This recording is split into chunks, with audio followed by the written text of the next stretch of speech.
அத்தியாயம் 9. காணாமல் போன சிறுவர்களை ரே கண்டுபிடிப்பானா? ரே தன்னால் எண்ண முடியாத அளவுக்கு அதிகமான முறை பொம்மையுடன் சண்டையிட்டிருந்தார்.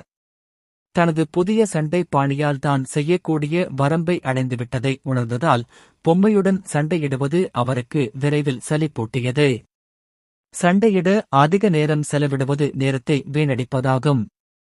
நிச்சயமாக ரே இன்னும் தனது பயிற்சியை தொடர்வார். ஆனால் அவர் பழைய கொட்டகைக்குள் இருப்பதை விட வெளியே அதைத் தொடர்ந்து அங்குள்ள புதிய காற்றை அனுபவிப்பார். கடைசியில் அவர் மீண்டும் ஒருமுறை மலை உச்சியை பார்வையிட முடிவு செய்தார். ஏதோ ஒரு காரணத்தினால் மலை உச்சியை பார்ப்பது அவரது வழக்கமாகிவிட்டது. மேலும் அவர் ஒவ்வொரு நாளும் அங்கு செல்வதை ஆவலுடன் எதிர்பார்த்தார். ரே உச்சிக்கு ஏறியதும் அவரது முகத்தில் ஏற்கனவே ஒரு புன்னகை இருந்தது. இதுதான் அவன் வழக்கமாக செய்து வந்த வழக்கம். அவன் உதடுகளில் ஒரு புன்னகை மலர்ந்தது. ஏனென்றால் அவன் இறுதியாக பயிற்சி பொம்மையை தோற்கடித்துவிட்டதாக அனிகாவிடம் சொல்லத் தயாராக இருந்தான். ஆனால் அவன் அங்கு சென்றபோது அவன் யாரையும் பார்க்கவில்லை. அனிகாவின் நிழல் கூட அங்கே இல்லை. அது விசித்திரமாயிருக்கு. நான் தப்பான நேரத்துல வந்துட்டனா? ரேக்கு அனிகா இந்த இடத்துலதான் இருந்திருக்கணும்னு நல்லாவே தெரியும். என்ன நடக்குதுன்னு ரொம்ப யோசிச்சுட்டு ஏதோ நடந்திருக்குன்னு ரே யூகிச்சான். ஒருவேளை அவ அப்புறம்தான் வருவாளோன்னு. அவர் தனது வழக்கமான வழக்கத்தைச் செய்யத் தொடங்கினார். தனது உடலை எல்லைக்கு கொண்டு வந்த ரே உடல் பயிற்சிக்கு அடிமையான ஒரு பைத்தியக்காரனைப் போல உணர்ந்தார். மேலும் இப்போதுதான் முன்னேறி வருவதை அறிந்ததால் அதை இன்னும் அதிகமாக அனுபவிப்பது போல் தோன்றியது. 2 மணி நேரம் கடந்துவிட்டன. ஆனாலும் அனிகா இருப்பதற்கான எந்த அறிகுறியும் இல்லை.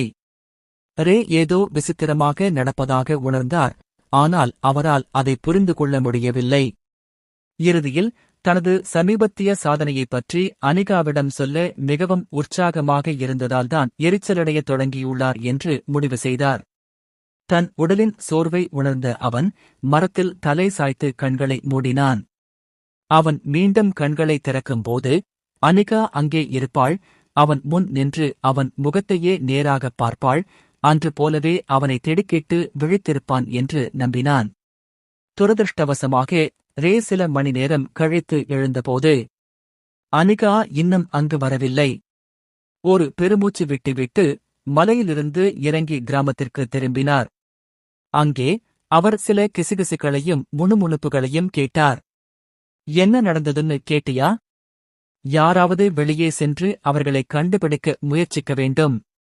ஓ இல்ல, அவங்க இன்னும் சின்ன பசங்க. ரே கிராம மையத்தை நெருங்கியபோது ஒரு சில பெரியவர்கள் மற்ற கிராமவாசிகளிடம் உதவி கேட்டு மன்றாடுவதை கவனித்தார். என் குழந்தைகளை யாராவது பார்த்திருக்கிறார்களா? ஏற்கனவே இவ்வளவு இருட்டாகிவிட்டது. ஆனாலும் அவர்கள் இன்னும் வீட்டிற்கு வரவில்லை. தயவு செய்து யாரிடமாவது பதில்கள் இருந்தால் தயவு செய்து எங்களிடம் கூறுங்கள். உதவி கேட்டு வந்த பெரியவர்களில் பெரும்பாலோரை ரே அடையாளம் காணவில்லை.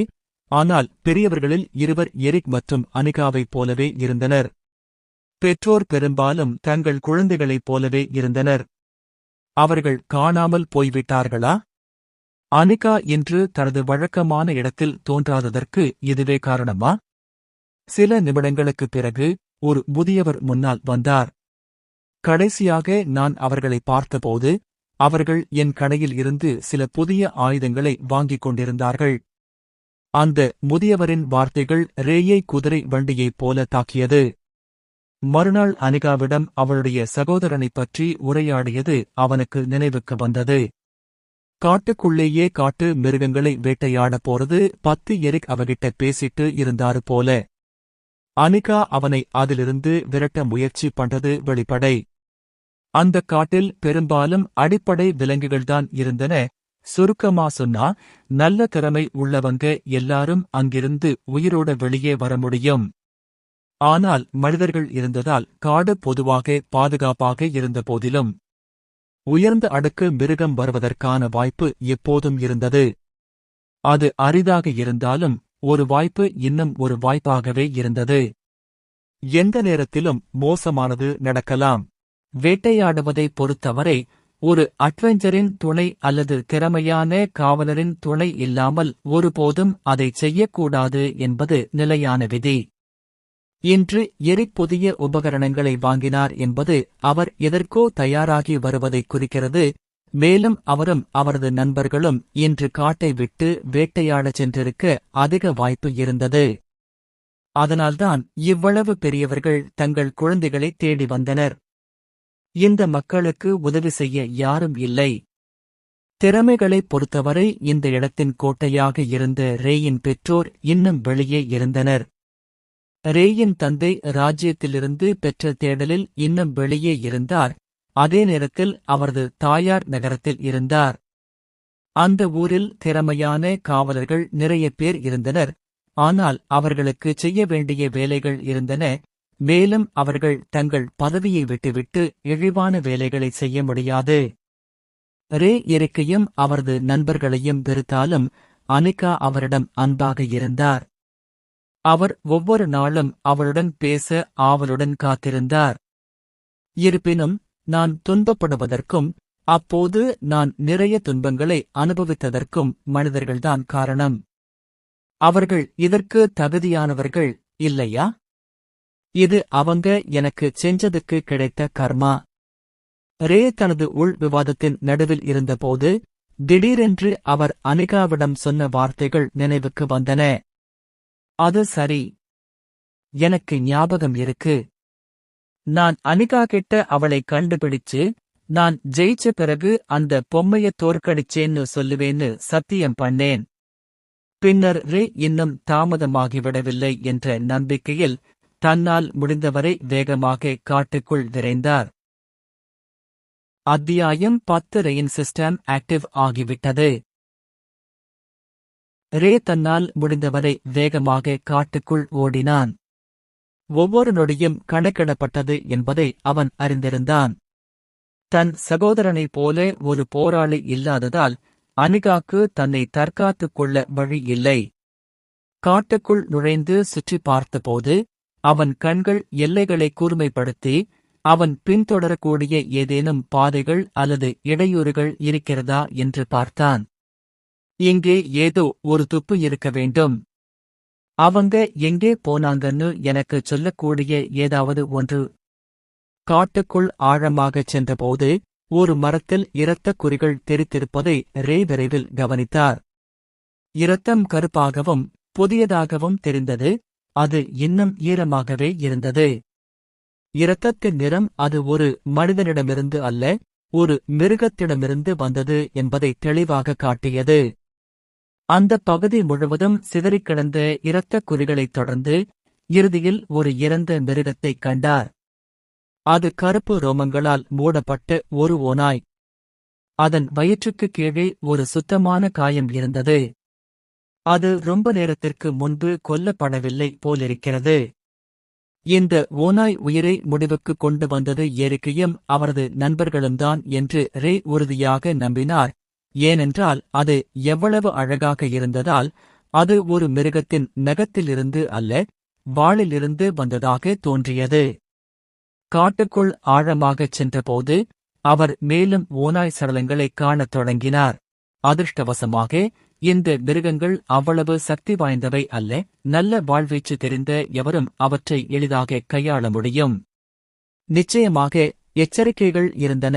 ஆனால் இந்த ஓநாய்கள் பொதுவாக ஒரு பிரச்சனையாக கருதப்படவில்லை. இருப்பினும் இவ்வளவு சடலங்கள் இருப்பது ரேவை இன்னும் கவலையடையச் செய்தது. எரிக்கையும் அனிகாவையும் வேண்டுமென்றே பெற்றோரை தங்கள் பாதுகாப்பு குறித்து கவலைப்பட வைக்கும் நபர்கள் அல்ல என்பது அவருக்கு தெரியும்.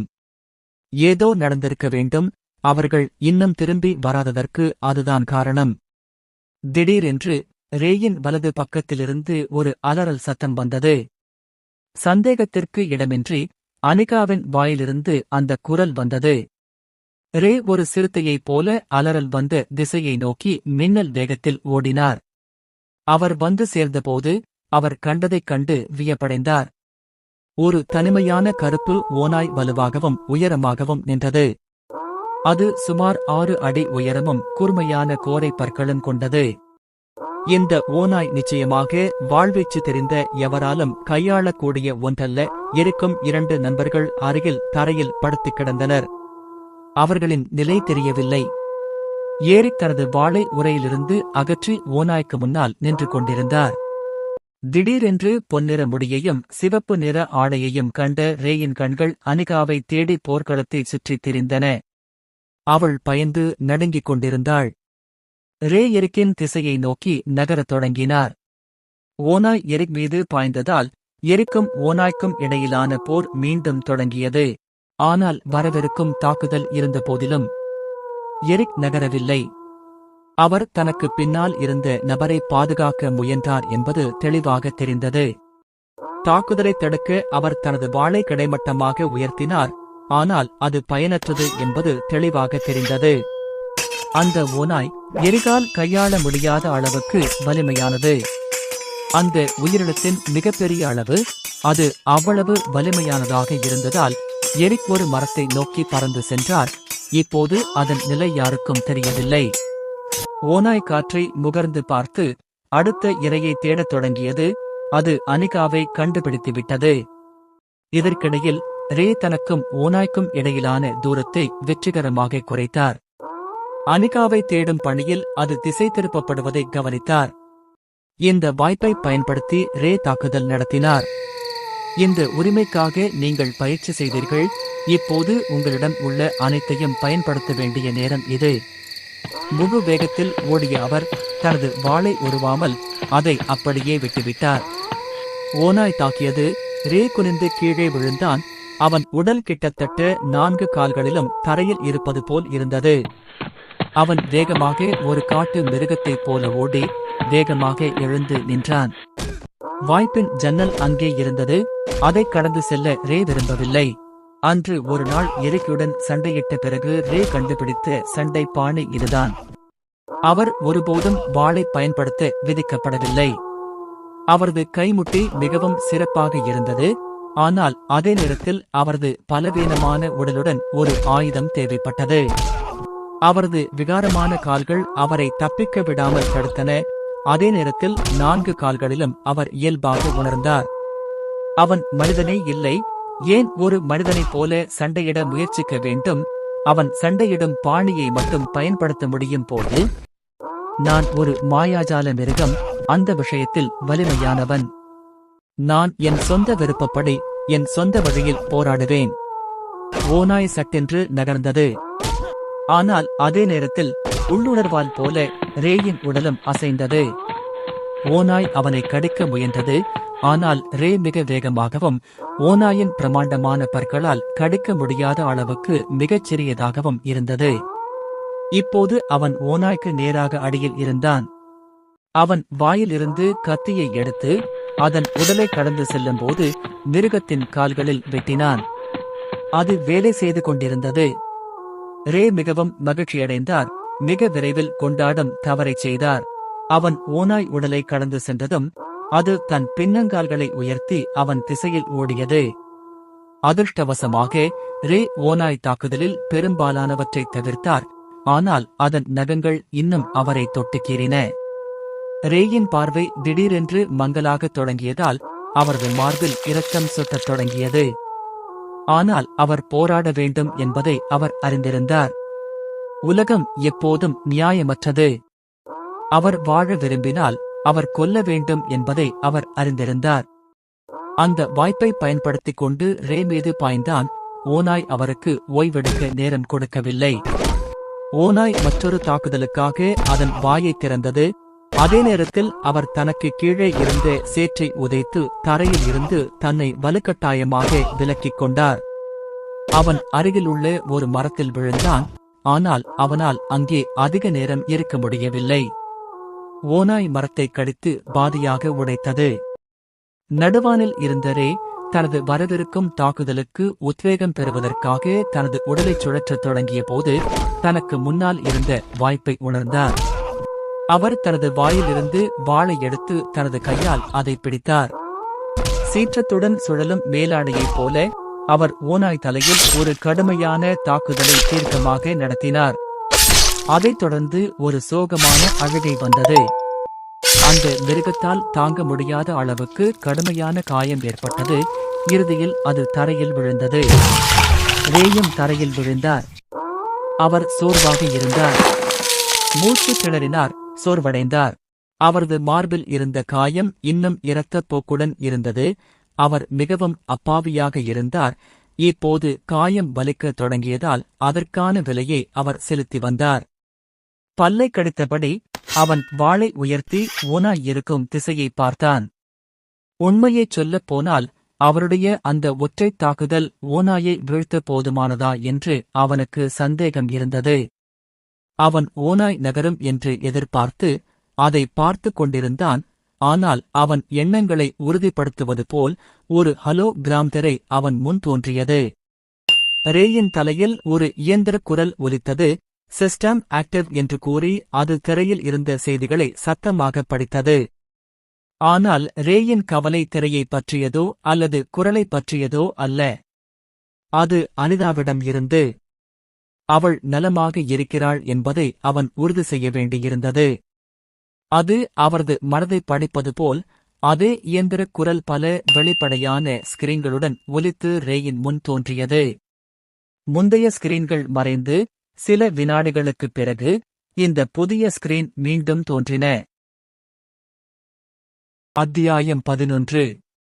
ரேவை கொள்ள நினைக்கும் கிராமத்து மக்கள். இந்த பயனற்ற செய்திகள் எல்லாம் என் முன் என்ன தோன்றின? ரே அவற்றை பார்க்க நேரமில்லை, ஏனென்றால் அவர் அவற்றை விரைவில் அப்புறப்படுத்தினார். அந்த விசித்திரமான ஸ்கிரீன் அவரது பணிக்கு ஒரு தடையாக இருந்தன. அவர் அனிகா தரையில் படுத்திருந்த இடத்திற்குச் சென்று அவளுக்கு குறிப்பிடத்தக்க காயங்கள் ஏதேனும் உள்ளதா என்று சோதித்தார். அதிர்ஷ்டவசமாக அனிகாக்கு குறிப்பிடத்தக்க காயங்கள் எதுவும் ஏற்படவில்லை. மன அழுத்தம் மற்றும் அதிர்ச்சியிலிருந்து அவள் மயங்கி விழுந்தாள். அவளை தூக்கிக் கொண்டு அவன் அவளை தன் முதுகில் படுக்க வைத்தான். பின்னர் அவர் அந்த பகுதி முழுவதும் தனது பார்வையை செலுத்தினார். எரிக் இன்னும் மரத்தின் அடியில் குளிராக இருப்பதை கவனித்தார். மற்ற இருவருக்கும் ரே அவர்களின் நிலை குறித்து அவ்வளவு உறுதியாக தெரியவில்லை. தலையை ஆட்டியபடி அவற்றையெல்லாம் தன்னால் திரும்பக் கொண்டுவர முடியாது என்பது அவனுக்கு தெரியும். அவருடைய பலம் இன்னும் ஒருவரை தூக்கிச் செல்ல மட்டுமே போதுமானதாக இருந்தது. ஆனால் யாராவது சுயநினைவின்றி இங்கே தனியாக விடப்பட்டால் அவர்கள் நிச்சயமாக மற்ற சிறிய விலங்குகளால் சாப்பிடப்படுவார்கள். விலங்குகள் பெரும்பாலும் அவற்றை விட உயர்ந்த அடுக்குகளைக் கொண்ட அந்த விலங்குகளின் எஞ்சியவற்றை சாப்பிட்டன. இதை அறிந்த அவர் அவற்றை இங்கே விட்டுச் செல்ல முடியாது. ஆனால் அவர் ஒரு தேர்வு செய்ய வேண்டும் என்பது அவருக்கு தெரியும். அவருக்கு எரிக் மற்றும் அனிகாவை மட்டுமே தெரியும். மற்ற இரண்டு சிறுவர்கள் யார் என்று அவருக்கு தெரியாது. எனவே அவர் எரிக்கையும் தூக்கி தனது கைகளில் சுமந்து செல்ல அனிகா மெதுவாக அவரது முதுகில் படுத்துக் கொண்டார். காட்டிற்கு வெளியே பயணம் அவர் காட்டுக்குள் செல்லும் பயணத்தை விட வேதனையான முறையில் மெதுவாக இருந்தது. முன்பை விட அதிக சக்தி இருப்பதாக அவர் உணர்ந்தாலும் 2 பேரே சுமந்து செல்வது ரேவுக்கு கூட இன்னும் ஒரு கடினமான பணியாகவே இருந்தது. எவ்வளவு நேரம் 2 பேரையும் சுமந்து சென்றான் என்பது அவனுக்கு புரியவில்லை. அவனுக்கு தெரிந்ததெல்லாம் இந்த முழு செயல்முறையிலும் அவரது பார்வை நீந்திக் கொண்டிருந்தது. அவன் தன்னை விழித்திருக்க போராடிக் கொண்டே இருந்தான் என்பதுதான். அவன் மார்பில் ஏற்பட்ட காயம் அவனையும் பாதித்திருப்பது போல் தோன்றியது. இறுதியில் அவர் காட்டின் வெளியேறும் இடத்தை அடைய முடிந்தது. பின்னர் யாரோ பேசுவதை கேட்கக்கூடிய கிராமத்திற்குள் நுழைந்தார். இங்கே சில குழந்தைகள் இருக்கிறார்கள். அவர்கள் காட்டில் இருந்து வந்தவர்கள் போல் தெரிகிறது. அவங்க காணாமல் போன குழந்தைகளாத்தான் இருக்கணும். அவங்க பெற்றோருக்கு சீக்கிரம் போன் பண்ணுங்க. என்ன நடக்கிறது என்பதை பார்க்க முழு கிராமமும் விரைவாக கீழே வந்தது. ரே தனது 2 கைகளையும் பயன்படுத்தி அனிகா மற்றும் எரிக் இருவரையும் மெதுவாக தரையில் வைத்தார். தயவு செய்து அவர்களை பாருங்கள். அவர்கள் நலமாக இருக்கிறார்களா? ரே எழுந்து நின்று அந்த பகுதியை விட்டு நடக்க முயன்றார். ஆனால் அவர் விரைவில் தரையில் விழுந்தார். அந்த நேரத்தில் அவர் மிகவும் பலவீனமாக இருந்தார். அவரது நீச்சல் பார்வையின் நடுவே குரல்கள் மட்டுமே கேட்க முடிந்தது. இங்கே என்ன ஆச்சு? எனக்கு ஒண்ணும் தெரியாது. அவன் எரிக்கையும் அனிகாவையும் சுமந்து கொண்டு இங்கே வந்தான். மூவரும் காட்டின் திசையிலிருந்து வந்தார்கள். எரிக்கையும் அனிகாவையும். வினோதன் மற்றும் விஷ்ணு பற்றி என்ன? சாரி, அவன் இந்த 2 பேரைத்தான் சுமந்துட்டு இருந்தான். இந்த நேரத்தில் ரேவால் தெளிவாக பார்க்க முடியவில்லை. ஆனால் தன்னை நெருங்கி வந்த நபர் ஒரு பெண் என்பதை அவர் அறிந்திருந்தார். அந்த பெண் அவரது காலரை பிடித்து தரையில் இருந்து தூக்கி, வினோதன் மற்றும் விஷ்ணு எங்கே? அவள் அழுதாள். ரே பதிலளிக்க விரும்பினார். ஆனால் அவர் மிகவும் சோர்வாக இருந்தார். அவரால் உடலின் எந்த பகுதியையும் அசைக்கவே முடியவில்லை. திடீரென்று விரக்தியடைந்து அந்த பெண் அவன் முகத்தில் ஓங்கி அறைந்தாள். நீதான் இதற்கு காரணமானவன், சபிக்கப்பட்ட பிள்ளையே. இதெல்லாம் உன் தவறு. என் பிள்ளைகள் எங்கே? என் பிள்ளைகளை எனக்கு திருப்பிக் கொடு. ரேவால் என்ன நடக்கிறது என்பதை நம்பவே முடியவில்லை. ஆனால் இந்த பெண் தனியாக காட்டுக்குள் செல்ல மிகவும் பயப்படுவதாகவும், அதனால் அவள் தன் விரக்தியை அவனிடம் வெளிப்படுத்திக் கொண்டிருந்தாள் என்றும் அவனுக்கு தெரியும். மற்றவர்கள் அவரை பாதுகாக்க முன்வருவதற்கு பதிலாக அந்த பெண்ணை ஆதரிக்கத் தொடங்கினர். அவங்க எங்க இருக்காங்கன்னு சொல்லு. அவர்தான் அவர்களை காட்டுக்குள் இழுத்துச் சென்றிருக்கக்கூடும். உன் சாபம் உண்மைதான். உன்னை சுற்றி இருந்தவர்களுக்கு என்ன ஆயிற்று என்று பார். அந்த பெண் ரேயின் முகத்தில் திரும்ப திரும்ப அறையத் தொடங்கினாள். ரே சுயநினைவு இழப்பதை உணரும் ஒவ்வொரு முறையும் அந்த பெண் அவனை அறைந்து, தன் குழந்தைகள் எங்கே என்று கேட்பாள். ரே பல்லை கடித்துக் கொண்டு தனது கடைசி பலத்தையும் பயன்படுத்தி, அவர்கள் காட்டில் என்றான். அந்த பெண் ரேயின் காலரை பிடிப்பதை நிறுத்திவிட்டாள். அவன் மீண்டும் தரையில் விழுந்தான். நீங்க எரிக்கையும் அனிகாவையும் மட்டும்தான் இங்க சுமந்துட்டு வந்தீங்களா? அவங்களை அங்கேயே சாக விட்டுட்டு போயிட்டீங்களா? அவள் கத்தினாள். மற்றவர்கள் மீண்டும் அவளை ஆதரித்தனர். அவர் எப்படி இவ்வளவு இதயமற்றவராக இருக்க முடியும்?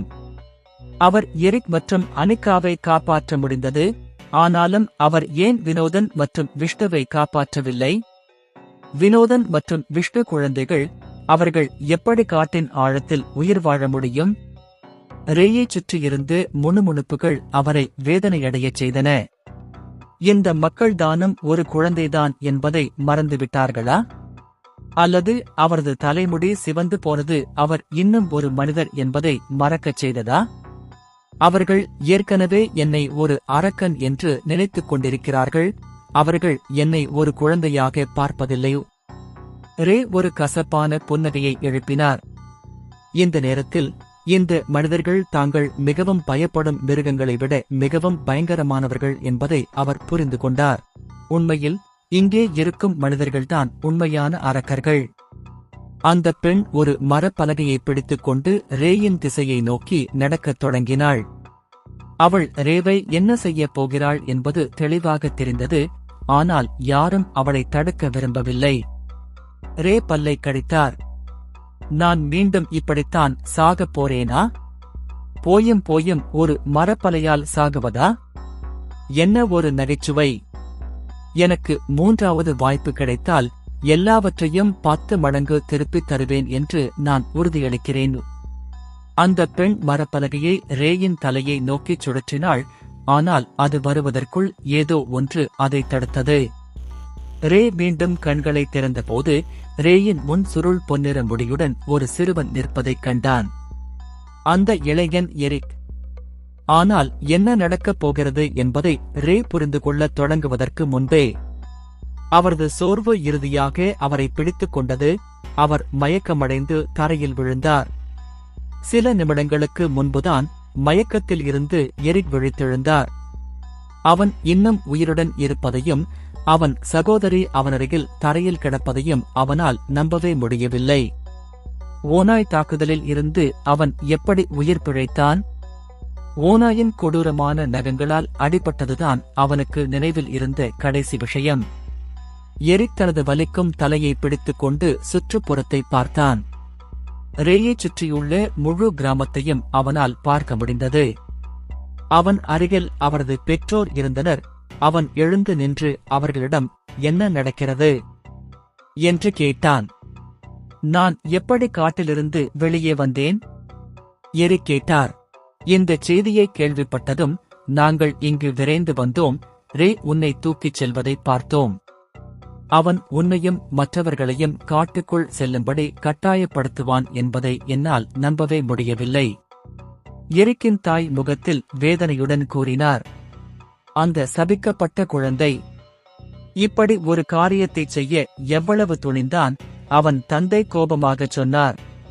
மற்றவர்கள் சொல்வதை மறுக்க முடியாது. உண்மையாக எரிக்கின் பெற்றோர் ஏற்கனவே ஏற்றுக்கொண்டிருந்தனர். அவர்களைப் பொறுத்தவரை தங்கள் குழந்தைகள் கட்டாயப்படுத்தப்பட்டால் தவிர தாங்களாகவே காட்டுக்குள் செல்லும் அளவுக்கு முட்டாள்கள் என்பதை அவர்களால் நம்ப முடியவில்லை என்பதற்கான ஒரே விளக்கம் அதுதான். ஆனால் அவர்கள் உண்மையிலிருந்து வெகு தொலைவில் இருக்க முடியாது என்பதை எரிக் அறிந்திருந்தார். நிஜ வாழ்க்கை போர் அனுபவங்களை பெறுவதற்காக காட்டிற்குள் சென்று சில மிருகங்களை வேட்டையாடுவது அவரது யோசனையாக இருந்தது. சுருக்கமாகச் சொன்னால், அவர்கள் இன்னும் உயிருடன் இருப்பதற்கு எரிக்கியிடம் இருந்த ஒரே விளக்கம் ரே அவர்களை மரணத்திலிருந்து காப்பாற்றியிருக்க வேண்டும் என்பதுதான். ரேயின் மார்பில் நகக்காயங்கள் இருப்பதைக் கண்டபோது இந்த கோட்பாடு மேலும் உறுதியானது. அந்த காயங்கள் எரிக் முன்பு எதிர்த்து போராடிய ஓனாயிடமிருந்து வந்தவை என்பது தெளிவாக தெரிந்தது. ஆனால் ஏன் எல்லோரும் தன்னை காப்பாற்றியவரை தாக்கினார்கள்? எரிக் விரைவாக தனது பெற்றோரிடமிருந்து விலகி தனது வாளை சுழற்றினான். மரப்பலகை ரேயின் முகத்தில் மோதவிருந்த போது அவன் சுழன்று மரப்பலகையின் நடுவில் ஒரு சுத்தமான வெட்டு செய்தான். அந்த துண்டுகள் ரேயின் முகத்தில் படாமல் போய்விட்டன. மரத்தின் 2 பகுதிகளும் தரையில் விழுந்தன. எனக்கும் என் சகோதரியின் மீட்பருக்கும் யாரும் தீங்கு செய்ய நான் அனுமதிக்க மாட்டேன் என்று எரிக் தீர்க்கமாக அறிவித்தார். அத்தியாயம் 12. Dragon system. ரே பீதியில் எழுந்தார். மூச்சு திணறுடன் உடல் முழுவதும் வியர்த்து கொண்டிருந்தது. அவன் இறந்து இப்போதுதான் உயிர் பெற்றது போல் உணர்ந்தான். குறைந்தபட்சம் எப்படியோ மீண்டும் நடந்த அனைத்தும் ஒரு கனவு போல உணர்ந்தான். அவன் இன்னும் டிராகனாக இருந்ததை விட மோசமாக இருந்தது. அப்போது குறைந்தபட்சம் அவனுக்கு எதிர்த்து போராடும் சக்தி இருந்தது. அவன் இதற்கு முன்பு இவ்வளவு பாதுகாப்பற்றவனாகவும் நம்பிக்கையற்றவனாகவும் உணர்ந்ததில்லை. மேல் உடலை உயர்த்தி தான் எங்கே இருக்கிறான் என்று சுற்றி பார்த்தான். அவன் தன் அறைக்குள் அழைத்துச் செல்லப்பட்டிருப்பது போல் தோன்றியது. அவன் மார்பும் முகமும் தடிமனான கட்டுகளால் மூடப்பட்டிருந்தன. அவரது மார்பில் இன்னும் லேசான வலி இருந்தது. ஆனால் அவரது முகத்தில் இருந்த வீக்கம் மிகவும் குறைந்திருந்தது. அவன் தன் பக்கம் பார்த்தபோது அவன் அம்மா அவனுக்கு அருகில் தூங்கிவிட்டிருப்பதைக் காண முடிந்தது. அவன் உதடுகளில் ஒரு விவரிக்க முடியாத புன்னகை தோன்றியது. மனிதர்கள் எப்படி இவ்வளவு இனிமையாக இருக்க முடியும்? அதே நேரத்தில் இன்னொருவரிடம் இவ்வளவு கொடூரமாக இருக்க முடியும்? ரேயின் கையின் லேசான அசைவு அவளை விழித்தெழச் செய்தது. அவள் கண்களை திறந்ததும் அவை படிப்படியாக தண்ணீராக மாறி அவளது இமைகளில் கண்ணீர் வழிந்தது. ரே, என்னால் நம்பவே முடியவில்லை. நீ இறுதியாக விழித்திருக்கிறாய். ஸ்கார்லெட் சத்தமாக அழுதாள். அவளுடைய குரல் மிகவும் சத்தமாக இருந்ததால் ரேயின் தந்தை சில நிமிடங்கள் கழித்து அறைக்குள் விரைந்தார். நீ விழித்திருக்கிறாய். இனிமேல் இப்படி ஒரு பொறுப்பற்ற செயலை செய்யாதே ரே. நீ ஒருபோதும் விழித்திருக்க மாட்டாய் என்று நாங்கள் நினைத்தோம், ஜாக் கூறினார். ரே புருவங்களை சுருக்கினார். ஒரு நாள் மட்டும்தான் ஆகியிருந்ததல்லவா? ஏன் இப்படி ஒரு பரபரப்பு ஏற்படுத்துகிறார்கள்? நான் எவ்வளவு நேரம் தூங்கிக் கொண்டிருந்தேன் என்று அவர் கேட்டார். நீ ஒரு வாரம் முழுக்க தூங்கிக் கொண்டு இருக்கிறாய். உன் அம்மா என்னை அழைத்ததும் நான் வேகமாக திரும்பி வந்தேன். ஜாக் ஒரு பெருமூச்சு விட்டான். ஒரு வாரம்? அது எப்படி சாத்தியம்? ரே படுகாயமடைந்திருப்பதை அறிந்திருந்தாலும் ஒரு வாரம் மயக்கமடைந்தது மிகையானது. அவரது பெற்றோர் மிகவும் கவலைப்பட்டதில் ஆச்சரியமில்லை. ரே அந்த எண்ணத்தை ஒதுக்கி வைத்துவிட்டு வினோதன் மற்றும் விஷ்ணு பற்றி கேட்க முடிவு செய்தார். அவருடைய பெற்றோர் அவருடைய கேள்வியை கேட்டதும் இருவரும் வெளிரிப் போனார்கள். சில நாட்கள் விரிவான தேடலுக்குப் பிறகும் வினோதன் மற்றும் விஷ்ணுவை கண்டுபிடிக்க முடியவில்லை என்பது தெரியவந்தது. இறுதியில் அவர்கள் இறந்துவிட்டார்கள் என்பதுதான் அவர்களால் எடுக்க முடிந்த ஒரே முடிவு. காட்டில் என்ன நடந்தது என்பதை அவரது பெற்றோர் அனைவருக்கும் விளக்கியிருந்தாலும் கிராமத்து பெண்கள் ரே மீது அனைத்து பழியையும் சுமத்த முடிவு செய்தனர். எரிக் கூட தனது கருத்தைச் சொல்லி காட்டுக்குள் செல்வது தனது யோசனை என்று எல்லோரிடமும் கூறினார். துரதிருஷ்டவசமாக யாரும் அவரை நம்பவில்லை.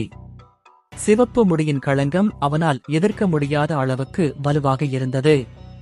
இந்த கிராமத்து பெண்களை கொல்வதற்கு ஸ்கார்லெட் முடிவு செய்து இருந்தால், ஆனால் அவர்களை கொல்லாமல் இருக்க ஸ்கார்லெட்டை சமாதானப்படுத்த ஜாக்கின் முழு பலமும் தேவைப்பட்டது.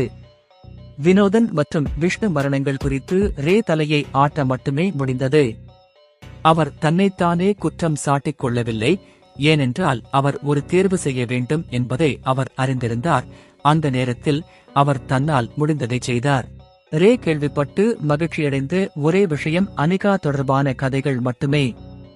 ஓநாய் அனிகாக்கு சிறிய காயங்களை மட்டுமே ஏற்படுத்தியதாக அவரது பெற்றோர் அவரிடம் கூறினர். எரிக் அவளை பாதுகாப்பதில் சிறப்பாக செயல்பட்டார். அதிர்ச்சியில் அவள் மயங்கி விழுந்ததாக மருத்துவர் கூறினார். ரே தனது காயங்களிலிருந்து சரியாக குணமடைய அறையை விட்டு வெளியேற முடிவு செய்வதற்கு முன்பு ஜாக்கும் ஸ்கார்லெட்டும் தெரிந்து கொள்ள வேண்டிய அனைத்தையும் விளக்கினர். நீண்ட காலமாக உடல்நிலை சரியில்லாமல் இருந்த அவர்களுக்கு சிறிது தூக்கமும் தேவைப்பட்டது. இப்போது தங்கள் மகன் உடனடி ஆபத்தில் இல்லை என்பது அவர்களுக்கு தெரியும். அவர்கள் இறுதியாக ஓய்வெடுக்க முடிந்தது. ரே விழித்தெழுந்ததிலிருந்து ஒரு விஷயம் அவரை தொந்தரவு செய்து கொண்டிருந்தது. அந்த நேரத்தில் ஒரு வெளிப்படையான சிஸ்டத்திலிருந்து ஸ்கிரீன் அவருக்கு முன்னால் தோன்றியதை அவர் நினைவு கூர்ந்தார். ஆனால் அதில் கவனம் செலுத்த முடியாத அளவுக்கு அவர் மிகவும் ஆர்வமாக இருந்தார். கடைசியாக அவர் வெளிப்படையான ஸ்கிரீனை பற்றி யோசித்தபோது அது மீண்டும் தோன்றியது. அதை பற்றி யோசித்தால் ஸ்கிரீன் தோன்றும் என்று ரே கருதினார். அதனால் அவர் செய்தார். அவருக்கு ஆச்சரியமாக அவரது முயற்சி வேலை செய்தது. இது என்ன விசித்திரமான அமைப்பு! ஒவ்வொரு மனிதனுக்கும் இது போன்ற ஒரு அமைப்பு இருக்கிறதா? ரேயின் சந்தேகங்களை தணிக்கக்கூடிய ஒரே நபர் அவரது தாயார் மட்டுமே. ஆனால் இது போன்ற ஏதாவது ஒன்றை பற்றி அவள் கேள்விப்பட்டால் அவள் எப்படி நடந்து கொள்வாள் என்று அவருக்கு தெரியவில்லை. ரே கடுமையாகவும் நீண்ட நேரமாகவும் யோசித்து பின்னர் அந்த திறனை செயல்படுத்த முயற்சிப்பதில் எந்த தீங்கும் இருக்கக்கூடாது என்று முடிவு செய்தார். ஒரு விருப்பத்துடன் அவர் அந்த திறனை செயல்படுத்தினார். அவரது பார்வை வயர்ஃப்ரேம் காட்சியாக மாறியது. சுவர்களும் படுக்கையும் அதன் கட்டிடத் தொகுதிகளை காட்டும் வெள்ளை வயர்ஃப்ரேமாக மாறிவிட்டன. ரே வலது பக்கம் பார்த்தான். சுவருக்கு அப்பால் இருந்து அவன் அம்மாவையும் அப்பாவையும் பார்க்க முடிந்தது. அவர்களின் உடல்கள் தங்க நிறத்தில் ஒளிர்வது போல் தோன்றியது. அதை விளக்குவது கடினமாக இருந்தது. ஆனால் ரே தனது வழக்கமான பார்வையை விட அதிகமாக பார்க்க முடிந்தது. அவரது பெற்றோரின் உடல்களிலிருந்து வரும் பளபளப்பு, அவர்களின் இதய துடிப்பு, தசை நார்கள் போன்ற அவர்களின் உடல்கள் தொடர்பான தகவல்கள் என அவருக்கு தேவையான அனைத்தையும் கூட சிஸ்டத்திலிருந்து அவருக்கு சொன்னது. ரே ஒரு டிராகனாக இருந்தபோது இது போன்ற ஒன்றை கொண்டிருந்ததால் அந்த காட்சி அவரை அவ்வளவாக ஆச்சரியப்படுத்தவில்லை. தடைகளை தாண்டி பார்க்க அந்த திறமை அவருக்கு உதவியது. உதாரணமாக, ஒரு மரத்தின் பின்னால் யாராவது ஒளிந்திருந்தால் அந்த நபரை அவரால் ஒரு பார்வையில் பார்க்க முடியும். ரே அந்த திறமையை செயலிழக்கச் செய்துவிட்டு தனக்கு முன்னால் இருந்த சிஸ்டத்தை மீண்டும் ஒருமுறை பார்த்தார். அந்த திறமையை பயன்படுத்துவது அவ்வளவு சோர்வாக இல்லாவிட்டாலும் அது அவரது கண்களை கஷ்டப்படுத்தியது. நிலைப்பட்டியில் திறன்கள் என்று பொறிக்கப்பட்ட ஒரு சிறிய வெளிப்படையான சேமிப்பில் இருந்தது. அதை திறந்ததும் வரிசையாக கேள்விக்குறிகள் தோன்றின. ஒரே ஒரு திறமை மட்டுமே திறக்கப்பட்டதாக காட்டப்பட்டது. அது டிராகன் கண்களின் ஆசீர்வாதம். பட்டியலின் உச்சியில் 1 இன் கீழ் 1000 எண்கள் இருந்தன. ரே ஒரு விரைவான யூகத்தைச் செய்து இந்த எண்கள் ஒரு டிராகனாக இருந்தபோது அவருக்கு இருந்த திறன்களின் எண்ணிக்கையாக இருக்க வேண்டும் என்று ஊகித்தார். ஆனால் உண்மையில் அவர் ஒரு டிராகனாக இருந்தபோது அவருக்கு எத்தனை திறன்கள் இருந்தன என்பது அவருக்கு தெரியாது. எல்லாவற்றிற்கும் மேலாக அவர் அப்போது பரிசோதனை செய்யும் வகையை சேர்ந்தவரல்ல, மேலும் அவர் வசதியான திறன்களை மட்டுமே பயன்படுத்தினார். சுருக்கமாகச் சொன்னால், ரேயின் எண்ணங்களை உறுதிப்படுத்த அதிக திறன்களை திறப்பதைத் தவிர வேறு வழியில்லை. ஆனால் பிரச்சனை என்னவென்றால் திறன்களை திறக்க என்ன தேவைப்பட்டது? இடைநிலை அடுக்கு மிருக ஓநாயை தோற்கடித்த போது திறமை வெளிப்பட்டது என்பதை அவர் நினைவு கூர்ந்தார். ஒரு மிருகத்தை கொல்வது மட்டுமே நிபந்தனையா, அல்லது அது ஒவ்வொரு முறையும் தோற்கடிக்கப்படாத ஒரு புதிய மிருகமாக இருக்க வேண்டுமா? அப்படியானால் அது மிகவும் எளிதாக இருக்கும் அல்லவா? அந்த கண்டம் முழுவதும் ஏராளமான உயிரினங்கள் இருந்ததால் அவற்றையெல்லாம் யாராலும் எண்ண முடியவில்லை. இவற்றையெல்லாம் யோசித்து பார்த்தபோது இரண்டாவது நிலைசாளரம் அப்போது தோன்றியதை ரே நினைவு கூர்ந்தார். இந்த ரேவுக்கு மிருகப்படிகம் என்றால் என்னவென்று தெரியாது. மிருகப்படிகம் என்று அழைக்கப்படுவது தொடர்பான எந்த அறிவும் இல்லாததால் ரே அதை இப்போதைக்கு ஒதுக்கி வைக்க முடிவு செய்தார். அத்தியாயம் 13. ரேயின் குடும்பத்தைக் கொள்ள நினைக்கும் நபர் யார்? ரேயின் காயங்கள் அனைத்தும் இறுதியாக குணமடைய இன்னும் சில நாட்கள் ஆனது. அவர் குணமடைந்ததும் அவரது தந்தை செய்த முதல் விஷயம் அவரை வெளியே பயிற்சிக்கு அழைத்துச் செல்வதுதான். ரேயின் தந்தைக்கு மகனுக்கு தொடர்ந்து உணவளித்துக் கொண்டே இருக்க முடியாது என்பது தெரியும். அவரும் அவரது மனைவியும் செய்ய வேண்டிய வேலைகள் இருந்ததால் எதிர்காலத்தில் அவரை தனியாக விட்டுவிட வேண்டியிருந்தது. இதுவரை ரே முதிர்ச்சியடைந்தவராகவும் மற்றவர்களை விட நன்றாக தெரிந்தவராகவும் தோன்றியதால் அவரை தனியாக விட்டுவிடுவதில் அவர்கள் எந்த பிரச்சனையும் இல்லை. ஆனால் இப்போது இதுபோன்ற ஒரு சம்பவம் நடந்ததால் ஜாக் தனக்கு இன்னொரு பயணம் செய்வதற்கு முன்பு தன்னை தற்காத்துக் கொள்ள முடியுமா என்பதை உறுதிப்படுத்திக் கொள்ள விரும்பினார். இந்த முறை ரே எதிர்பார்த்ததை விட சண்டை சிறப்பாக இருந்தது. சண்டை தொடங்கியவுடன் அவர் தனது டிராகன் ஐஸ் திறனை செயல்படுத்தினார். டிராகன் கண்கள் செயல்படுத்தப்பட்டன. ஜாக் ஒரு கோடு போட்டுக்கொண்டு அவனை நோக்கி ஓடினான். ஜாக்கின் உடலில் இருந்து வெளிவந்த தங்க மஞ்சள் ஒளி ஜாக்கின் நோக்கங்களை பற்றிய போதுமான தகவல்களை ரேக்கு கொடுத்தது. அது ஜாக்கின் தாக்குதல் எங்கிருந்து வருகிறது என்பதை பார்க்க அவருக்கு அனுமதித்தது. தங்க மஞ்சள் நிற கம்புச் சட்டம் ஒரு ஒளிவட்டத்தைப் போலவே செயல்பட்டது. இது அவருக்கு இதை பயன்படுத்திக் கொள்ள அனுமதித்தது. தாக்குதலின் பாதை அனுப்பப்படுவதற்கு முன்பே ஒளிவட்டம் நகரும். இந்த முறை ரே ஜாக்கின் தாக்குதலில் பெரும்பகுதியை தடுத்தார். மேலும் தனது மரவாளால் தனது தந்தையின் பக்கவாட்டை தட்டினார். நிச்சயமாக அவரது தந்தை ஒரு படி மேலே சென்றார். வழக்கம் போல் அவர் உடனடியாக தோற்றார். ரே, இவ்வளவு குறுகிய காலத்தில் எப்படி இவ்வளவு முன்னேற்றம் அடைந்தாய்? ஜாக் ஆச்சரியத்துடன் கேட்டார். வாழ்வா சாவா போராட்டம் என்னை நல்ல நிலைக்கு மாற்றிவிட்டதுன்னு நினைக்கிறேன். ரே அலட்சியமாக பதிலளித்தார்.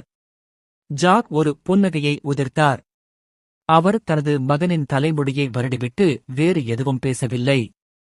மனிதர்களிடையே வார்த்தைகள் தேவையற்றவை. ஆனால் உண்மையைச் சொல்லப் போனால் ரே தன் பெற்றோரிடம் உண்மையைச் சொல்லாததால் ஓரளவு குற்ற உணர்ச்சியடைந்தான்.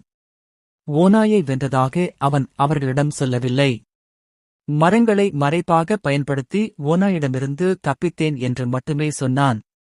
அவரது பகுத்தறிவில் நிறைய ஓட்டைகள் இருந்த போதிலும் ஒரு குழந்தை ஒரு இடைநிலை நிலை ஓநாயை தோற்கடிக்கும் யோசனையை விட அது நம்பக்கூடியதாக இருந்தது.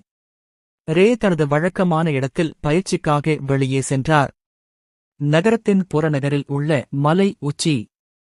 அவரது தந்தையுடன் பயிற்சி பயனுள்ளதாக இருந்தாலும் அவரது புதிய சண்டை முறையே தனது தந்தைக்குக் காட்டும் எந்த திட்டமும் அவருக்கு இல்லை. அவர் எப்போதும் ஒரு வாழ்வீரராக மாற வேண்டும் என்பதே அவரது தந்தையின் விருப்பமாக இருந்தது. தங்கள் கைகளை பயன்படுத்தும் ஒரு தற்காப்பு மந்திரவாதியாக அல்ல. இதன் காரணமாக அவர் இன்னும் தனது வாழ்வீச்சை பயிற்சி செய்ய வேண்டியிருந்தது. அவர் தனது வழக்கமான பயிற்சி இடத்திற்கு சென்று கொண்டிருந்தபோது எரிக்கை கடந்து நடந்து சென்றார். அன்றிலிருந்து எரிக் அவரை கொடுமைப்படுத்துவதை நிறுத்திவிட்டார். ஆனால் மறுபுறம் மற்ற குழந்தைகள் தங்கள் கொடுமைப்படுத்துதலால் மோசமாகிவிட்டனர். உண்மையில் ரே மலை உச்சியை நோக்கி தனது சொந்த வேலையை செய்து கொண்டிருந்தபோது ஒரு குழந்தைகள் குழு கற்களை வீசியது. அவர்களில் ஒருவர் அவரது தலையின் பின்புறத்தில் அடித்தார். அவர் ஒரு கணம் குழந்தைகளை பார்த்து அவர்கள் அனைவரும் அவரை பார்த்து சிரித்தனர். தலையை ஆட்டியபடி ரே குழந்தைகளை புறக்கணிக்கத் தொடங்கினார். அவர்கள் குழந்தைகளாக இருந்ததால் அவனால் அவர்களின் செயல்களை இன்னும் பொறுத்துக் கொள்ள முடியும். ஆனால் அவர்கள் பெரியவர்களாக இருந்தால் கதை வேறு மாதிரி இருக்கும். வினோதன் மற்றும் விஷ்ணுவின் பெற்றோரைப் போலவே அவர்கள் வளர்ந்த பிறகும் இப்படி நடந்து கொண்டால் அவர்களுக்கு எந்த சாக்குப்போக்கும் இருக்காது. இறுதியாக தனது இலக்கை அடைந்ததும் அவர் தனது பயிற்சியைத் தொடங்கினார். சில மணிநேரங்களுக்குப் பிறகு அவர் ஒரு இடைவெளி எடுத்துக்கொண்டு இயற்கை காட்சியை ரசிக்க முடிவு செய்தார். அவள் இனி வரமாட்டாள் என்று நினைக்கிறேன், ரே தனக்குள் கிசுகிசுத்தான். அன்று முதல் அவர் அனிகாவிடம் பேசவே இல்லை. எரிக், அனிகா, வினோதன் மற்றும் விஷ்ணு காட்டிற்குள் கட்டாயப்படுத்தியது ரேதான் என்று வதந்திகள் பரவின. பெரியவர்கள் ஏதோ ஒரு காரணத்திற்காக அதை நம்பினர். மேலும் இந்த வதந்திகளின் ஆதாரம் நிச்சயமாக வினோதன் மற்றும் விஷ்ணு பெற்றோர்கள்தான். அவன் அனிகாவை ஒரு தோழியாக பார்க்கவில்லை என்றாலும் தனியாக இருப்பதை விட துணையாக இருப்பது இன்னும் சிறந்தது. தனிமையில் நேரத்தை செலவிடுவதை விட வேறொருவருடன் பேசி நேரத்தை கடத்துவது நன்றாக இருந்தது. அவன் ஒரு டிராகனாக இருந்தபோது மனிதர்கள் அவனை பார்க்கும் போதெல்லாம் அவன் மீது அவர்கள் கொண்டுள்ள கொலை நோக்கத்தை அவனால் உணர முடிந்தது. இப்போதும் ஒரு மனிதனாகவே அந்த திறனை அவன் இழக்கவில்லை என்பது போல் உணர்ந்தான். ரேயை இதுவரை பார்த்த அனைவருக்கும் அவரது சிவப்பு முடி காரணமாக அவர் மீது ஒரு மோசமான அபிப்பிராயம் இருந்தது. அவர் எப்படி தோற்றமளித்தாலும் அவரை வெறுக்காத 3 பேர் மட்டுமே இருந்தனர். அது அவரது பெற்றோர், ஜாக், ஸ்கார்லெட் மற்றும் அனிகா. ரே ஒரு பெருமூச்சு விட்டுவிட்டு அதை ஒரு நாள் என்று அழைக்க முடிவு செய்தார். அவன் தன் பெற்றோருடன் ஒரு சுவையான இரவு உணவை சாப்பிட்டுவிட்டு பின்னர் ஒரு நல்ல இரவு தூக்கத்திற்காக தன் படுக்கை அறைக்குச் சென்றான். இறுதியில் உலகை எப்படி மாற்றுவது என்று இன்னும் திட்டமிடுகிறான். நள்ளிரவில் ரே கரியின் அடர்த்தியான வாசனையுடன் விழித்தெழுந்தார். அந்த வாசனை அவருக்கு பரிச்சயமான ஒன்று. அது நெருப்பிலிருந்து வந்தது என்பதால் அந்த வாசனையின் மூல காரணம் அவருக்கு தெளிவாக தெரிந்தது. ரேயின் கண்கள் அலாரத்தில் திறந்தன. நெருப்பு எங்கிருந்து வருகிறது என்பதை பார்க்க அவன் தன் டிராகன் கண்களை செயல்படுத்தினான். அவருக்கு ஆச்சரியமாக அவர்களின் வீடு மட்டும் தீப்பிடித்து எரிந்தது. அது சமையலறையில் தொடங்கி வீடு முழுவதும் வேகமாக பரவியது. என்ன நடக்கிறது என்பதை எச்சரிக்க அவன் விரைவாக தன் பெற்றோரின் படுக்கையறைக்கு ஓடினான்.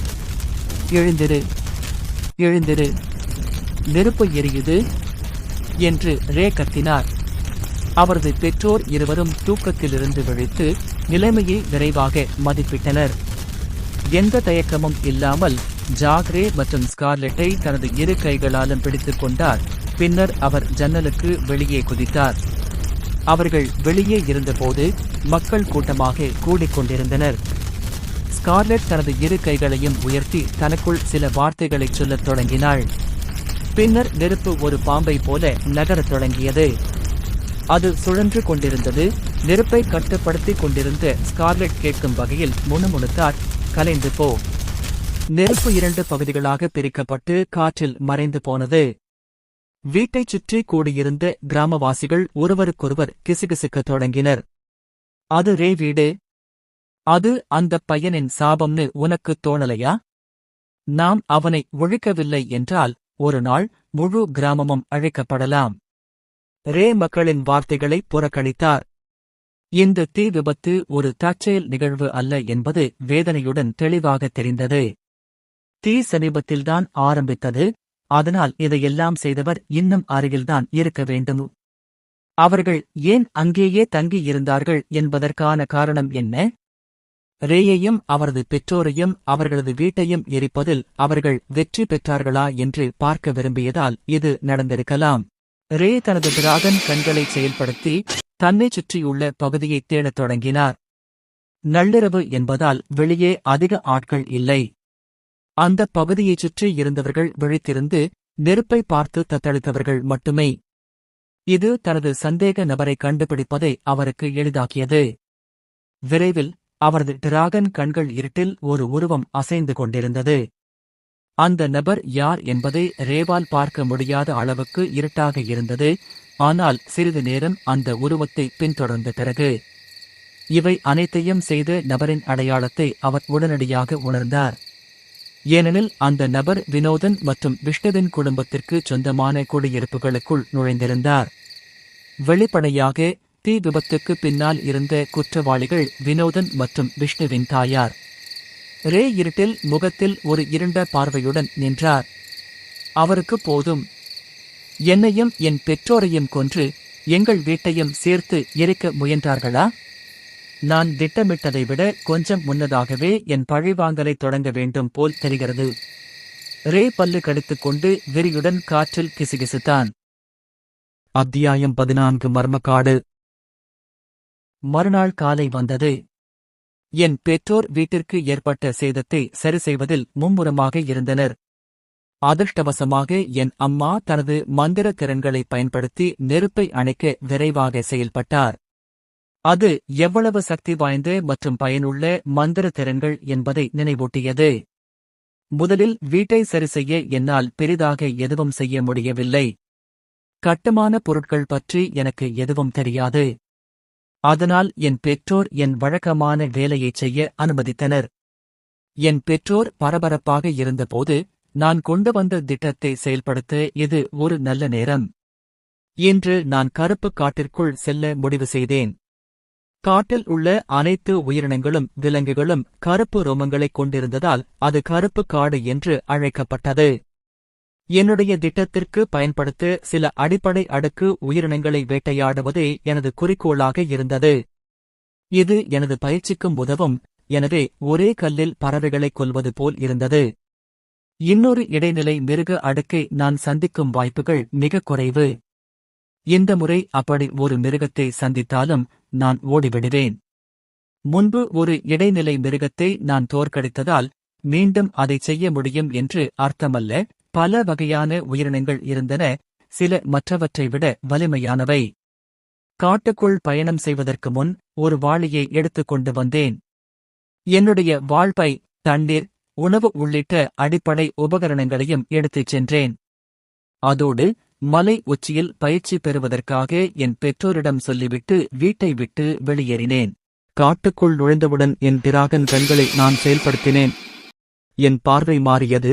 காடு முழுவதும் பல சிவப்பு ஒளிவட்ட புள்ளிகளைக் காண ஆரம்பித்தேன்.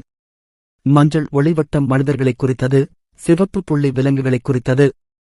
நான் என் வாளை உரையிலிருந்து அகற்றி என் வாயில் போட்டு என் பற்களால் கைப்பிடியை கடித்து 4 கால்களிலும் கீழே இறங்கி என் இரையை துரத்த தயாராக இருந்தேன். இந்த வடிவத்தை நான் என் மிருக வடிவம் என்று அழைத்தேன். நான் பார்க்க முடிந்த மிக நெருக்கமான சிவப்பு புள்ளியை நோக்கி நகர்ந்தேன். சிவப்பு புள்ளியை நெருங்கும்போது அந்த மிருகத்தின் வடிவம் தெரிந்தது. அது ஒரு ஓநாய் மிருகம். ஓநாய் வேகமாக நெருங்கி வந்ததால் அதற்கு என்னை கவனிக்க நேரமில்லை. அது திரும்புவதற்குள் நான் அதன் கழுத்தை கத்தியால் வெட்டிவிட்டேன். ஒரு சுத்தமான வெட்டு அந்த மிருகத்தை உடனடியாக கொன்றுவிட்டது. வினோதன் மற்றும் விஷ்ணு காணாமல் போன பகுதியை நோக்கிச் செல்லும்போது நான் வேட்டையாடும் மிருகத்தைத் தொடர்ந்தேன். அவை பெரும்பாலும் ஓநாய்கள்தான், ஆனால் நான் ஒரு வெறிபிடித்த குரங்கையும் இறைச்சியாக்கினேன். அந்தக் குரங்கின் தலையின் மேற்பகுதியில் ஒற்றைக் கொம்பு வெளியே நீட்டிக்கொண்டு கருப்பு ரோமங்களால் மூடப்பட்டிருந்தது. குரங்குகள் ஓநாய்களை விட வேட்டையாடுவது மிகவும் கடினமாக இருந்தது, ஏனெனில் அவை அதிக சுறுசுறுப்பாகவும் மரங்களில் ஏறக்கூடியதாகவும் இருந்தன. நான் என்னுடைய வாள் வடிவத்தை பயன்படுத்தினாலும் இல்லாவிட்டாலும் குரங்குகள் என்னுடைய வாள் தாக்குதலை தவிர்ப்பது மிகவும் எளிதாக இருந்தது. உயரமான மரங்களில் விரைவாக ஏறி ஒளிந்து கொள்ளும் திறனும் அவற்றுக்கு இருந்தது. நான் என் உத்தியை மாற்றியபோது ஒன்றை வேட்டையாட முடிந்தது. ஓநாய் போலல்லாமல் குரங்கு சாப்பிட்டுக் கொண்டிருக்கும் போது நான் பதுங்க முடிவு செய்தேன். நான் குரங்கை முடிந்தவரை அமைதியாக அணுகினேன். கடைசி நேரத்தில் குரங்கின் வயிற்றில் குத்தினேன். குரங்கை தோற்கடித்த பிறகு ஒரு செய்தி தோன்றியது. 20 உயிரினங்களை தோற்கடித்த பிறகு இறுதியாக செய்தி வெளிவந்தது. எனக்கு ஆச்சரியமாக இருந்தது. இந்த முறை அது இடைநிலை படிகத்திற்கு பதிலாக அடிப்படை அடுக்கு படிகமாக இருந்தது. நான் வேட்டையாடுவதைத் தொடர்ந்தேன். மீண்டும் 10 உயிரினங்களுக்குப் பிறகு மற்றொரு செய்தி தோன்றியது. இதன் மூலம் படிக வீழ்ச்சி சீரற்றது என்று நான் முடிவு செய்ய முடிந்தது. இடைநிலை அடுக்கு மிருகத்திடமிருந்து ஒன்றை பெற்றதற்கு நான் அதிர்ஷ்டசாலியாக இருந்திருக்க வேண்டும். வினோதன் மற்றும் விஷ்ணுவின் உடல்கள் கடைசியாக காணப்பட்ட இடத்தை நான் இறுதியாக அடைந்துவிட்டேன். இப்போது இரத்தத்தின் தடயங்கள் முற்றிலும் மறைந்துவிட்டன. நான் மீண்டும் டிராகன் கண்களை செயல்படுத்தினேன். நான் நினைத்தபடி இரத்தத்தின் தடயங்கள் மறைந்திருந்தாலும் அது தரையில் மங்கலான ஒளியை காட்டியது. நான் அந்த ஒளியின் தடயங்களை பின்தொடர்ந்து அது இறுதியாக ஒரு சிறிய குகையை அடையும் வரை சென்றேன். அந்த ஒளி மிகவும் ஆழமாக இல்லை, 10 அடி ஆழம் மட்டுமே இருந்தது என்பதை என் கண்களால் பார்க்க முடிந்தது. குகைக்குள் மஞ்சள் நிற ஒளியின் 2 வலுவான ஒளியும் மிகச்சிறிய சிவப்பு விளக்கும் இருந்தன. எந்த மிருகமாக இருந்தாலும் அது எனக்கு எந்த தீங்கும் செய்ய முடியாத அளவுக்கு மிகச்சிறியதாக இருந்தது. நான் குகைக்குள் நுழைந்தபோது தரையில் 2 உடல்களைக் கண்டேன். அவை அடையாளம் காண முடியாதவை, அவற்றின் சதை முழுவதுமாக காய்ந்திருந்தது. அவை ஒரே மாதிரியான மூடியை அணிந்திருந்திருந்தால் அது அவர்கள்தான் என்று என்னால் சொல்ல முடிந்திருக்காது. நான் இறந்த உடல்களிலிருந்து துணிகளை எடுத்து என் பைக்குள் வைத்தேன். நான் குகையை விட்டு வெளியேற தயாராக இருந்தபோது உள்ளே இருந்து ஒரு விலங்கு அழும் சத்தம் கேட்டது. அது சிறிய சிவப்பு புள்ளியின் ஒளியிலிருந்து வந்தது. என் ஆர்வம் என்னை தாண்டியது. அது என்னவென்று பார்க்க முடிவு செய்தேன். நான் குகைக்குள் ஆழமாகச் சென்று ஒரு முட்டுச்சந்தை அடைந்தேன். நான் கீழே பார்த்தபோது ஒரு கால்பந்து அளவுள்ள ஓநாய் நாய்க்குட்டி சிணுங்கிக் கொண்டிருந்தது. அது பல நாட்களாக சாப்பிடாதது போல் பசியுடன் இருந்தது. அதன் தாய் கொல்லப்பட்டிருக்கலாம், ஏனெனில் இந்த சிறிய நாய்க்குட்டியால் உணவுக்காக வேட்டையாட முடியவில்லை. தனியாக இருப்பது எப்படி இருக்கும் என்று எனக்கு தெரிந்ததால் நான் அனுதாபத்துடன் அதை பார்த்து கொண்டு நாய்க்குட்டியை நோக்கி மண்டியிட்டேன். திடீரென்று ஒரு செய்தி சாளரம் தோன்றியது. நான் இன்னும் இந்த அமைப்புக்கு பழகவில்லை, அதனால் நான் பார்க்க முடிந்ததைக் கண்டு அதிர்ச்சியடைந்தேன். அந்த அமைப்பு விசித்திரமாக இருந்தது.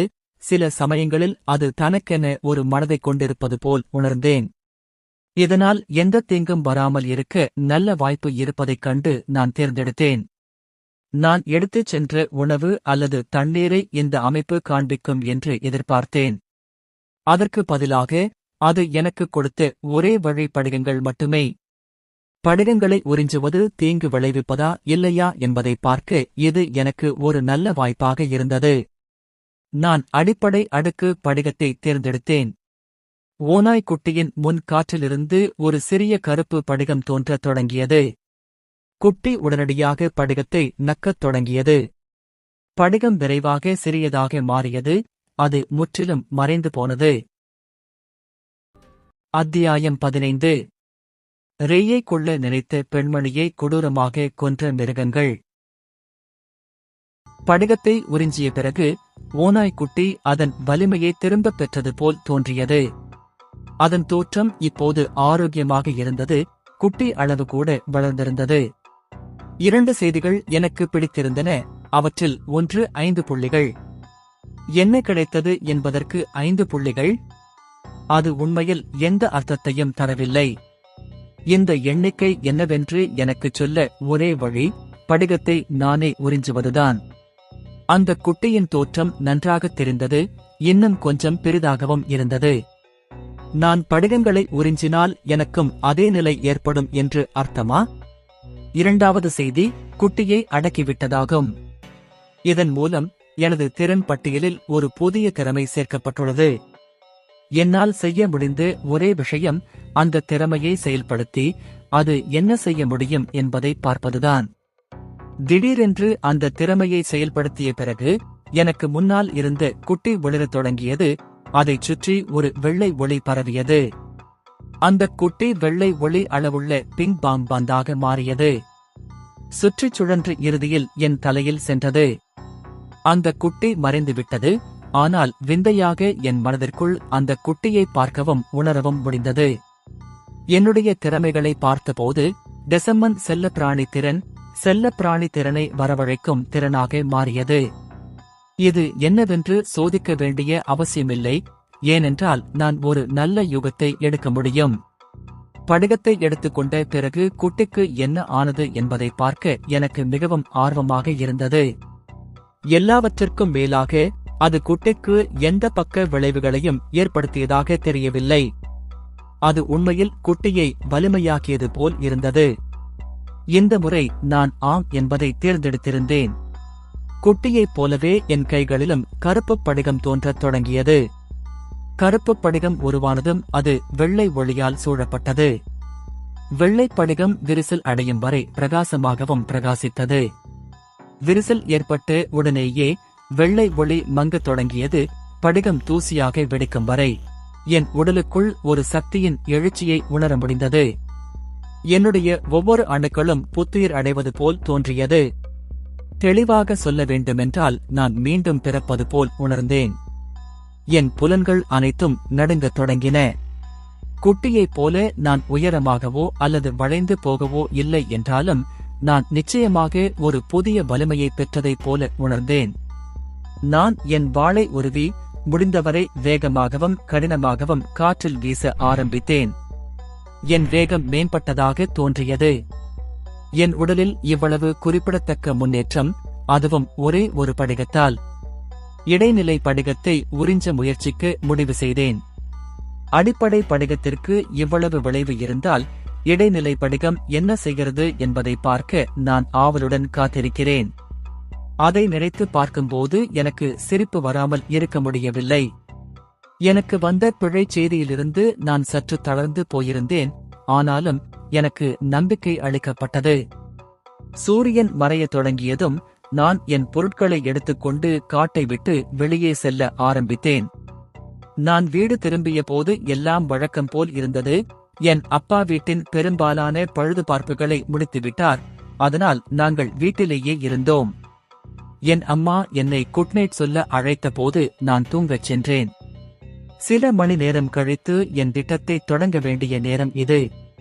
வீட்டின் ஓரத்தில் இணைக்கப்பட்டிருந்த கொட்டகை வீட்டிற்குச் சென்றேன். உள்ளே நான் முன்பு காட்டிற்கு எடுத்துச் சென்ற வாளியை மறைத்து வைத்திருந்தேன். வினோதன் மற்றும் விஷ்ணுவின் வாழை மற்றும் துணிகளை எடுத்துக்கொண்டு அவர்களின் அம்மாவின் வீட்டை நோக்கிச் சென்றேன். எனக்கு தேவையான அனைத்து ஏற்பாடுகளையும் நான் இறுதியாகச் செய்துவிட்டேன். யாரும் என்னை டிராகன் கண்களால் பார்க்கவில்லை என்பதை உறுதிப்படுத்திக் கொண்டேன். நான் கதவை தட்டினேன். அருகில் ஒளிந்து கொள்ள ஒரு இடத்தை கண்டுபிடித்தேன். 30 வயதுக்கு மேற்பட்ட ஒரு பருமனான பெண்மணி வந்து கதவை திறந்தாள். நள்ளிரவில் இவ்வளவு தாமதமாக கதவை தட்டியது யார் என்று கண்டுபிடிக்க அவள் சுற்றி பார்த்தாள். சுற்றி பார்த்தபோது தன் கதவின் முன் தரையில் ஒரு துணி இருப்பதைக் கண்டாள். அது யாருடையது என்பதை அவள் உடனடியாக அடையாளம் கண்டு கொண்டது போல் தோன்றியது. என் திட்டம் பலித்தது. நான் முன்பு செய்த அடிச்சுவடுகளை பின்பற்றி அவள் செல்லத் தொடங்கினாள். வழியில் அவளுடைய மகன்களில் ஒருவருக்கு சொந்தமான ஒரு புதிய ஆடையை கண்டுபிடிப்பாள். அவளுடைய மகன்களின் அளவைப் போலவே இருந்ததால் நான் என் சொந்த கால்தடங்களை பயன்படுத்தினேன். நான் வரைந்திருந்த துணிமணிகளையும் கால்தடங்களையும் அவள் கருப்பு காட்டை அடையும் வரை பின்தொடர்ந்து சென்றாள். அவள் சிறிது நேரம் வெளியே காத்திருந்தாள். என் திட்டத்தின் ஒரே ஒரு பகுதி இதுதான். அவள் தன் மகன் உயிருடன் இருப்பான் என்று தெரிந்தும் காட்டுக்குள் செல்வாளா? பழிவாங்குவதற்காக அவள் இதுவரை என் மீது எடுத்த கடுமையான நடவடிக்கைகளை பார்த்தால் அது அவளுக்கு ஒரு நல்ல வாய்ப்பு என்று நான் பந்தயம் கட்டினேன். அந்த பெண்கள் பற்களை கடித்துக்கொண்டு மெதுவாக உள்ளே நடந்தார்கள். ஒவ்வொரு முறையும் அவள் ஒரு புதிய துணியை எடுத்துக்கொண்டு தன்னுடன் எடுத்துச் செல்வாள். இதுவரை அவள் அந்த பெயர்களை சொல்லிக் கொண்டிருந்தாள். ஆனால் இப்போது அவள் காட்டில் இருந்ததால் மிகவும் கவனமாக இருக்க வேண்டும் என்று அவளுக்கு தெரியும். அவள் காட்டுக்குள் கவனமாக நுழைந்ததிலிருந்து சரியான தருணத்திற்காக காத்திருந்து நான் அவளை மரங்களின் மேலிருந்து பின்தொடர்ந்து கொண்டிருந்தேன். பின்னர் பெண்கள் நின்றனர். நான் ரொம்ப ஆழமா போயிட்டேன். ரொம்ப ஆபத்தானது. ஒருவேளை நான் திரும்பி போகலாமா? அவள் சொன்னாள். அவள் அந்த வார்த்தைகளைச் சொன்னதும் நான் வாளியை அவள் மேல் போட்டேன். அடர்கருப்பு நிற ஒட்டும் திரவம் ஒன்று வெளியே வந்தது. அது பெண்களின் தலை முதல் கால் வரை நனைந்தது. வாளி மிருகத்தின் இரத்தத்தால் நிரம்பியிருந்தது. அன்று நான் காட்டுக்குள் சென்றபோது என்னை பயிற்றுவித்துக் கொள்வதற்கு மட்டுமல்லாமல் அடிப்படை அடுக்கு விலங்கின் இரத்தத்தை பெறுவதற்கும் கூட. காயமடைந்த ஒரு பலவீனமான உயிரினம் என்பதை அவர்கள் அறிந்திருந்ததால் அடிப்படை அடுக்குகளில் இருந்து வரும் மிருக இரத்தத்தின் வாசனையால் அவர்கள் ஈர்க்கப்பட்டனர்.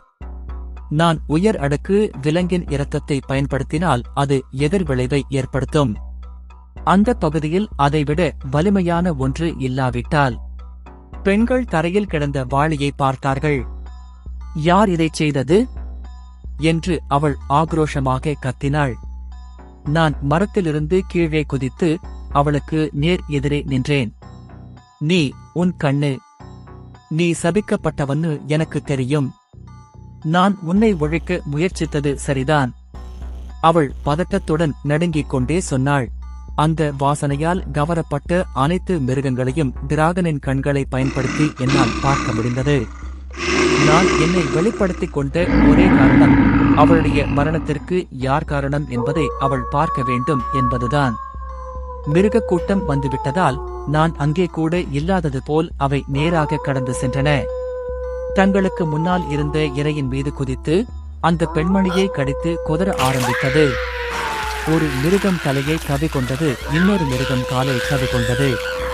2 மிருகம் எதிர் எதிர் திசையில் இழுத்து உடலை கிழித்தது. மீதமுள்ள உடலின் நடுப்பாகத்தை மீதமுள்ள மிருகங்கள் அருகில் இருந்த குகைக்குள் இழுத்துச் சென்றது. அவளுக்கு சண்டையிட ஒரு வாய்ப்பு கூட கொடுக்கவில்லை. மறுநாள் கிராமவாசிகளில் ஒருவர் காணாமல் போனதால் நகரம் கொந்தளிப்பில் மூழ்கியது. டாலன் குடும்பத்தின் சாபம் உண்மையானது என்ற புதிய வதந்தி மீண்டும் பரவத் தொடங்கியது. கிராம மக்கள் என்னை கொடுமைப்படுத்துவதையும் அவமானப்படுத்தி அழைப்பதையும் நிறுத்திவிட்டார்கள். குறைந்தபட்சம் என் முகத்திற்கு நேராக அழைப்பதில்லை. அப்படிச் செய்தால் சிவப்பு நாகமான சென்னின் சாபம் அவர்களை பிடித்துவிடும் என்று அவர்கள் பயந்தார்கள். இந்த புதிய வதந்தி எனக்கு பிடித்திருந்தது. அத்தியாயம் 16 தீர்க்கதரிசனம். நாட்கள் புதியதாகவோ அல்லது சிறப்பு நிகழ்ச்சியாகவோ எதுவும் நடக்காமல் சென்றன. வரவிருக்கும் நைட் ஆட்சேர்ப்புக்காக நான் எனது வழக்கமான ஸ்பாட் பயிற்சிக்கு செல்வேன். அதே நேரத்தில் என் அம்மாவும் அப்பாவும் தேடல்களுக்கு அழைக்கப்படுவார்கள். என் அப்பா தற்போது வழக்கத்தை விட அதிக நேரம் எடுக்கும் ஒரு தேடலில் ஈடுபட்டிருந்தார். 1 மாதம் முழுவதும் கடந்துவிட்டது. அவர் இப்போது எந்த நாளிலும் திரும்பி வருவார் என்று நான் எதிர்பார்த்தேன். அதனால் நான் உறிஞ்சிய படிகத்தின் விளைவை சோதிக்க முடியும். மலை உச்சியில் பயிற்சி முடித்துவிட்டு நான் வீட்டிற்கு சென்றேன். நான் வீட்டிற்கு வந்ததும் கதவை திறந்தேன். என் அம்மா அழுவது கேட்டது. நான் சமையலறைக்கு விரைந்தேன். அங்கே அவளுடைய குரல் வந்தது. என் அம்மா மேஜையில் சாய்ந்து தலை குனிந்தபடி இருந்தாள்.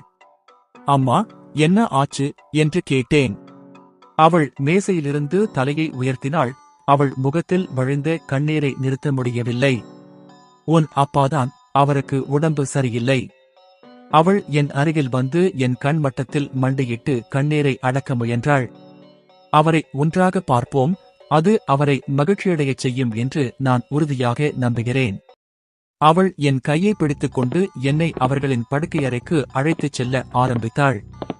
நாங்கள் அறையை நெருங்க நெருங்க அவளுடைய பிடி என் சிறிய கையைச் சுற்றி இறுக்கமாக பிடித்தது. நாங்கள் படுக்கையறை கதவின் வெளியே நின்றோம். நாம் உள்ளே போறதுக்கு முன்னாடி நீ வலிமையா இருக்கணும் ரே. நான் பதிலுக்கு தலையசைத்தேன். உங்க அப்பாவுக்கு உடம்பு சரியில்லை ரே, அவர் சொல்றதை கேளுங்க, ஆனா நாம அவருக்கு துணையா இருக்கணும். அவள் மெதுவாக கதவை திறக்க ஆரம்பித்தாள். என் அப்பா படுக்கையில் படுத்து கிடந்தார். நாங்கள் அறைக்குள் நுழைந்தபோது நாங்கள் அங்கே இருப்பதை அவர் ஒப்புக்கொள்ளவே இல்லை. பல நாட்களாக சாப்பிடாதது போல் அவரது தோல் வெளிரி வறண்டு போயிருந்தது. அவரது தலைமுடி உதிரத் தொடங்கியது. அவரது கண்கள் குழிந்திருந்தன. நான் ஒரு காலத்தில் அறிந்த வலிமையான மனிதர் இவர் அல்ல. நாங்கள் என் தந்தையின் உடலை நோக்கி நடந்து சென்றபோது அவரிடமிருந்து சில வார்த்தைகள் வெளிப்படுவதை கேட்க முடிந்தது. நிழல், அது நம் அனைவரையும் கொல்லும். நாம் அனைவரும் இறந்து விடுவோம். நிழல், நிழல், என் அப்பா தனக்குள் கிசுகிசுத்தார். நான் விரைவாக என் டிராகன் கண்கள் திறனை செயல்படுத்தினேன். அவன் உடல் மஞ்சள் நிற அடர் தங்க நிறத்திலிருந்து அடர் அசுர ஊதா நிறத்திற்கு மாறியிருந்தது. இந்த நிறத்தை நான் இதற்கு முன்பு பார்த்ததில்லை.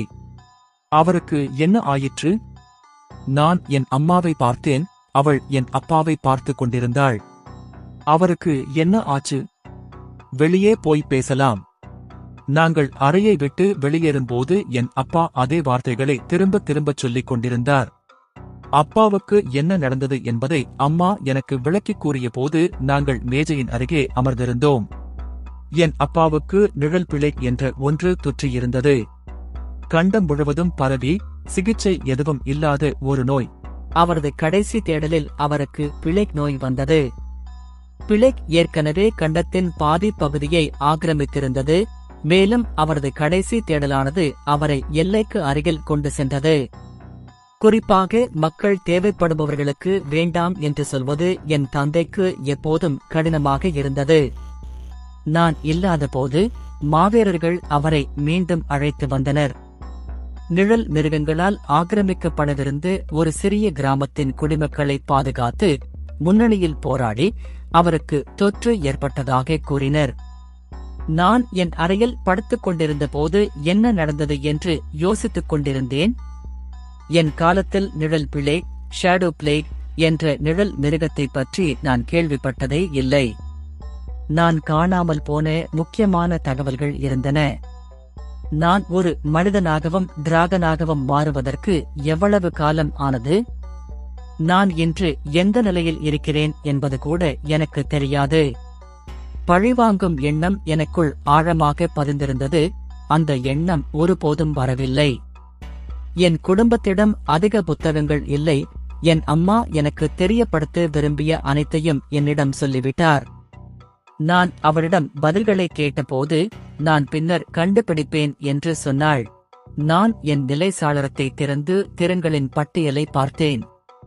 டிராகன் கண் மற்றும் சம்மன் செல்லப் பிராணியின் திறன்கள் அங்கே இருந்தன. ஆனால் கீழே ஒரு உருவம் தெரிந்தது. எனக்கு சம்மன் பெட் ஸ்கில் இருந்தாலும் அது இன்னும் 1 இன் கீழ் 1000 என்று சொன்னது. நான் டிராகனாக இருந்தபோது இந்த திறமை எனக்கு இருந்ததில்லை. அதனால் இந்த எண்ணிக்கை என்னுடைய டிராகன் திறமைகளுடன் மட்டுமே தொடர்புடையதாக இருக்கலாம். எல்லா நிலைகளையும் அழைக்கும் ஒரு திறமை எனக்கு இருந்தது. எனக்கு நினைவிருக்கிறது. ஒருவேளை அது என் தந்தைக்கும் வேலை செய்யும்.